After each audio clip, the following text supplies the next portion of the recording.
and gentlemen, and welcome to the pinnacle of Financial SA, and a very special welcome to Sasfin Holdings this morning. On behalf of JSE CEO Nikki Newton-King and the entire of capital markets at the JSE, I'd like to extend an extra special warm welcome. Good morning, everyone, and again, a warm welcome to the JSE. I think some special welcomes to Roy Anderson, Chairman of the board, Roland, to you, and I can see so many family members, a very special welcome as well. As the JSE, we've been able to develop and evolve, but we have to recognize that as listed companies, without your role, we would never been able to make that journey. So thank you very much for deciding to use the JSE many years ago and to list on the JSE. Sasfin is a great example when it comes to innovation, looking at your company history and some of the great milestones that you've achieved over your 66 years of operating. It is inspiring to see how well your company has done. The business has evolved from a textile importing company to a trade and debtor financing company, growing steadily in stature to see Sasfin become listed on the JSE back in 1987. My records show here 20 years ago, Sasfin share trading at 10 Rand 70. Back in 1997 with a total market cap of 166 million Rand. Today we're around 48 Rand a share, and that market cap around just below 1.6 billion. Phenomenal growth. Really well done, and certainly something you can be proud of.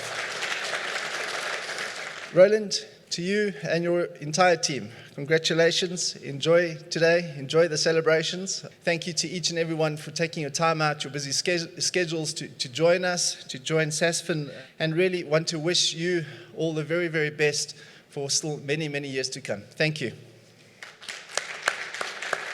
Roland, please. Sastex, as the company was known, was founded by my late father in 1951, shortly after he arrived in South Africa from the UK. And it was a textile importer. And I joined him in the early 60s. With huge tariff and quota protection for the South African fledgling textile industry in those days, we started to move away from textile importing towards finance. And we realized soon after that, at high cost to us, that we didn't really know very much. So I left my father and I spent about 10 years doing an apprenticeship, if you like. And then I rejoined him in the late 70s. And in those days, the business was really my wife, myself, and my father, and my brother who'd just joined doing insurance broking. And my father and brother soon got quite nervous because the business was growing fast, and this was in an area that they didn't really know much about.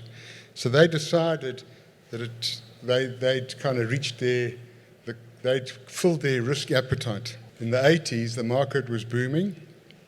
So I approached my friend Martin Glatt, who I'd worked with at Trade and Industry, and we decided that he would invest, but he would only invest if the company was listed.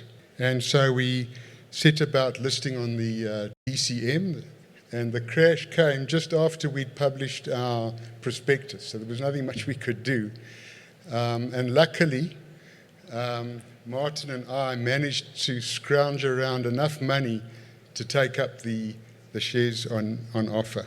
And of course, our shares tanked immediately thereafter. But in fact, this was a huge moment in our lives because for some reason, which I still don't really understand, the banks treated us completely differently. We were a listed company. No guarantees were required. They reduced our interest rates. They increased our facilities, and we were able to grow.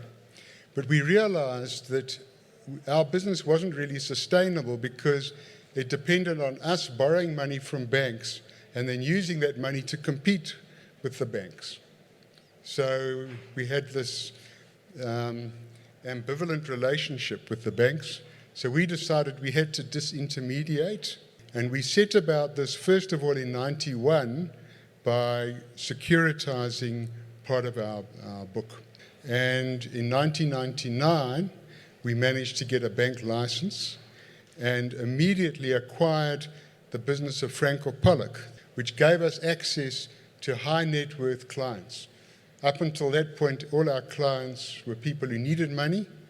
So now we had clients who had money, and that's what a bank needs. So we could recycle their money in the form of deposits and lend it out. So that worked very well for us. We're now a fully integrated financial services group, providing a wide range of banking, business banking, wealth, and capital products, with assets exceeding 11 billion. We're in the throes of finalizing an important BE transaction with Wiphold, who are represented here today. And we're also working on the acquisition of the ABSA equipment rental book, which will add 1.5 billion to our assets. So overall, it's a good story. And I want to thank the JSE, because without the JSE, none of this could have happened. So thank you very much. I'd also like to take this opportunity to thank my wife, Eva, and my family for their support, and to apologize to them for my preoccupation with Sasfin over these 30 years. And I would also like to thank our wonderful chairman, Roy Anderson, our great board and executive team, and our hard-working and loyal staff, without whom none of this would have been possible. Thank you. Good morning, everyone. Thanks for being here. I was only 5 at the time when Sasfin listed. At the time, I had no idea, what my parents were up to. All I knew was that they were working very, very hard. And today, 30 years later, I have a small idea of the impact of all of that hard work. And not just for the shareholders of Sasfin, but for all the thousands of stakeholders. And not to mention the thousands of jobs that we've created within Sasfin itself. At a time when rhetoric against capitalism has grown, I think Sasfin serves as a reminder of the incredible social impact that business can have.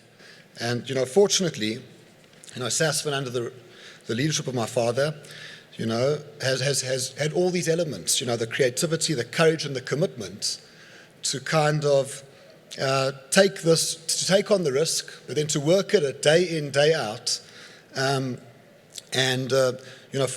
with that blessing, we've got this wonderful business. But also, I think I take the opportunity on behalf of you to thank Roland for this incredible gift, which has benefited so many in so many different ways.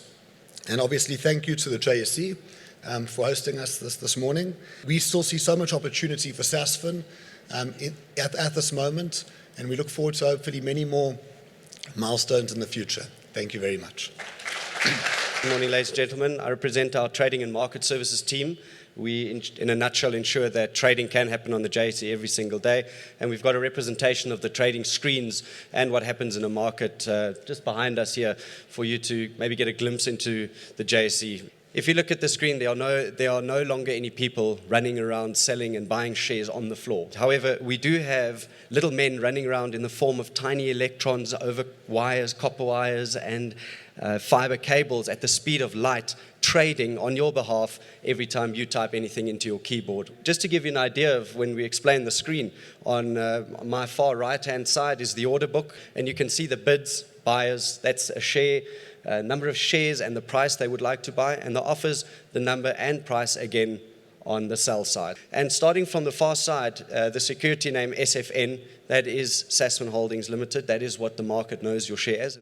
And the ISIN code is quite interesting, where you see that the International Security Identification Number with ZAE proudly displaying that this company is actually listed in South Africa, registered and incorporated here.